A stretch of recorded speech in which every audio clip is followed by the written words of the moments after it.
Hello guys, welcome back to my channel. Today I'll be showing you how I made mackerel fish stew at home. An easy way you can make a delicious mackerel fish stew.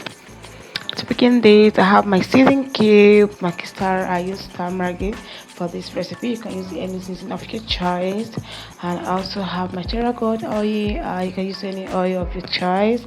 I'm just showing you what I use to make this delicacy, and also have my onions, and also I'll be showing you I have my curry powder. I have my green bell pepper, and I have my garlic, my ginger, and also have my tomato mix, the pepper tatase, and my red bell pepper. I have my microfish. To begin this, first of all prep what I want to use to do this stew.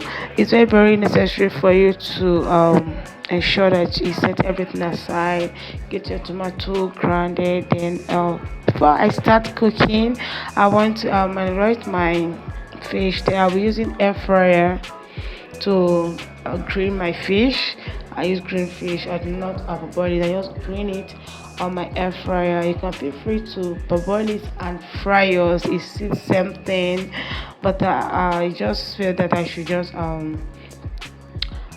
it's not make it more juicy just based on how you want it. I use my hand to rub everything to the body. What it contains there is your green bell pepper and your seasoning. Then I transfer everything to my air fryer. Just feel free to fry yours or can grill yours over your oven. If you don't have air fryer, you can use your oven to grill yours, or you can boil it and fry it. You still give it that taste that you desire. But I tell you, when you grill or when you air fry yours, the taste is always different. Yes, over there I just move plug in my air fryer. Then next I'll be doing is to just set it to 200 centigrade to fry for me. After doing that, then I move in to start frying my stew. Over here I add in my oil, go in with a pinch of salt. I don't know why people still use salt, but I think I just found my mom doing it. Then I go in with my chopped onions. I just added onion spring to it, then fry in a low heat. I always see like that, fry for like a minute or two.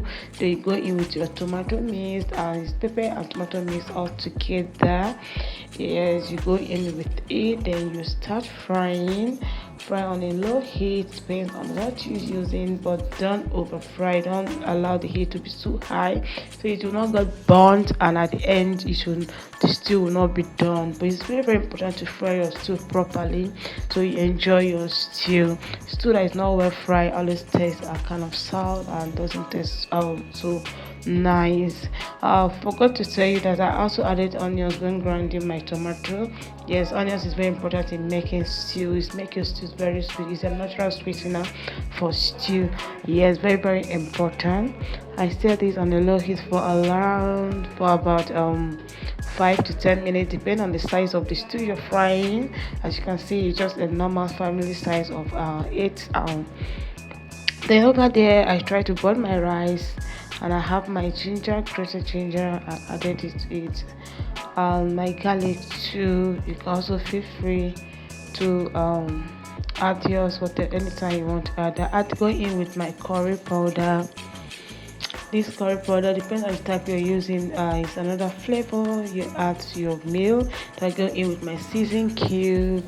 I ensure that I crush my seasoning cube because I don't want to bite in any seasoning cube when it's in the food. But this seasoning cube can be so funny sometimes. Sometimes they can be so hard. Before you know it will not melt during the cooking process. Before you know, you'll be biting it into your meal. So it's very important for you to always grind it for adding. Then add other flavorful spices. It's called mixed spices. It contains a lot of mixed natural spices. At this point my fish is ready. See how it's green. My air fryer did a very nice job. Then I transfer the fish into the sauce, then fry it together for a while. Then the next thing I'll be doing, okay, I'm not show you when I added my meat stock. Thanks for watching. Hope you'll be trying this. Let me know in the comment section that if you'll be trying this. I pair this with my white rice. Thanks for watching. Bye.